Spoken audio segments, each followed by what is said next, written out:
నిర్మల్ జిల్లా కేంద్రంలో BRS party మాజీ మంత్రి కల్వకుంట్ల తారక రామారావు జన్మదిన వేడుకలు బీఆర్ఎస్ పార్టీ ఆధ్వర్యంలో బుధవారం ఘనంగా నిర్వహించారు. కేక్ కట్ చేసి సంబరాలు జరుపుకున్నారు. అనంతరం ప్రసూతి ఆసుపత్రిలో పండ్లు పంపిణీ చేశారు. ఈ సందర్భంగా పట్టణ అధ్యక్షులు మారుగొండ రాము మాట్లాడుతూ బీఆర్ఎస్ ప్రభుత్వంలోనే తెలంగాణ రాష్ట్రం ఎంతో అభివృద్ధి చెందిందని అన్నారు. రాబోయే రోజుల్లో మళ్లీ అధికారం చేజిక్కించుకోవడం ఖాయమని చెప్పారు.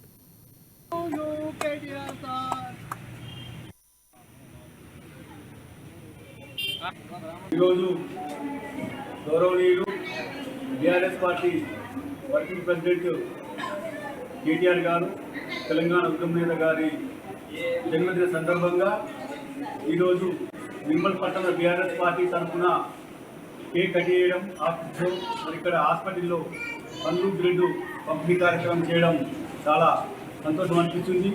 ఎందుకంటే నాటి తెలంగాణ ఉద్యమం నేత, గతంలో తెలంగాణ ఉద్యమ సమయంలో ఉన్నత చదువులు చదువుకుంటూ అమెరికాలో ఉన్నటువంటి కేటీఆర్ గారు ఆ రోజు కొన్ని లక్షల జీతం అక్కడ వదులుకొని తెలంగాణ ఉద్యమంలో చురుకుగా పాల్గొని తెలంగాణ రాష్ట్ర సాధనలో తన కేసీఆర్ గారి అడుగుదాడుల్లో నడిచి తెలంగాణ రాష్ట్రాన్ని సాధించడం జరిగింది. ఈ తెలంగాణ రాష్ట్రం సాధించిన తర్వాత 10 ఏళ్లలో ఐటీ రంగంలో ఎంతో అభివృద్ధి పదంలో తెలంగాణ రాష్ట్రాన్ని తీసుకోవడం జరిగింది.